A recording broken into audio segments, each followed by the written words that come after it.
Welcome to the princely court of Targoviste, located in Romania. This place has a very long and dark history and is the site of two of Vlad the Impaler's most notorious acts. The first building we are coming up to here is the monastery. The first mention of the princely court was in a document from 1417 from the son of Prince Mircea, who wrote about his father building the first church in this area. I'm not sure if this monastery was the church, but it was likely in the same location as the monastery you're seeing now. As time went on, the court grew into a small fortress surrounded by a large wooden wall. It would have slowed an attack, but it wouldn't have prevented an army from breaching the walls. Vlad the Impaler's father, Vlad Dracula, had the princely court of Targoviste expanded and modernized. Proper fortifications were put into place, making this a considerably more secure residence for a prince.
In 1460, Vlad the Impaler ordered the construction of the Chindia Tower, which is what we are approaching now. It is hard to say how the tower looked initially, but now it is 88 feet tall or 27 meters, with 3 floors, connected by a spiral staircase, with a terrace on the second floor from the top level. The inside of the tower is decorated with an exhibition that documents the life and reign of Vlad the Impaler.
There were two palaces built in the princely court that were later connected by Prince Constantine, whose throne was in the church. This was done in the 17th century. That is what makes up the rest of the ruins in the princely court that we are about to look at.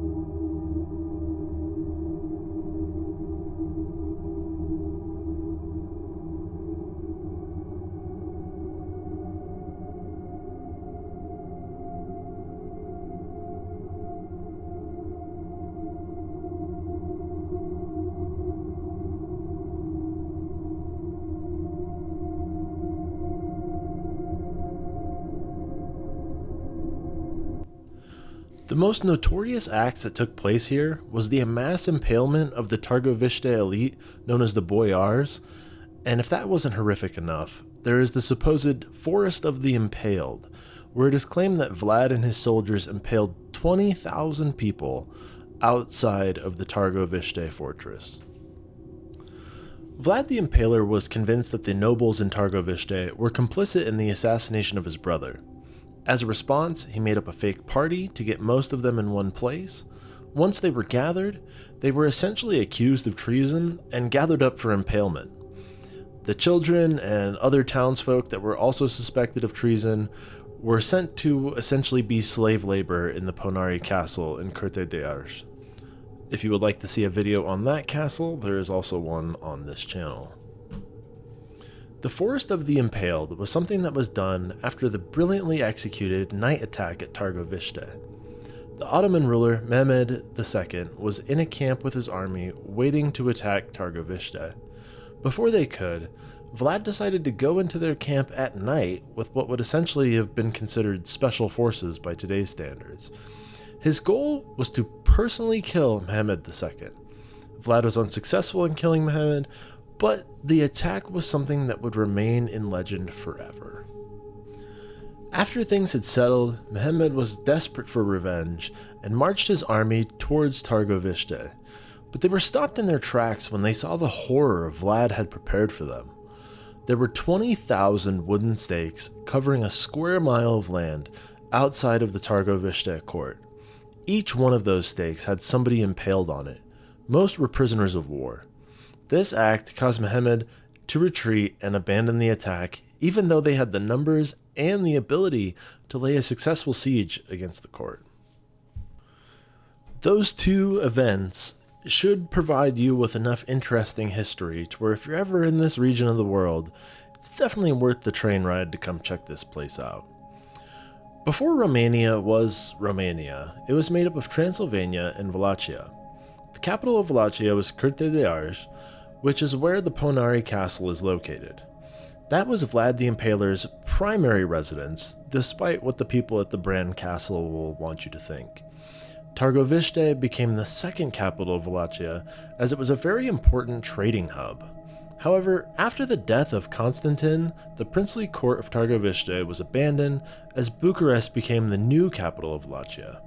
Later, once Transylvania and Wallachia were united into Romania as we know it today, Bucharest remained the capital city. All that remains of Targoviste court today is the remains that we can see in this video.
Well, that's all I have for you guys in this one. Thank you so much for watching. I hope you liked that video. Please hit that like button for me and subscribe if you'd like to see more videos. I'll catch you guys next time.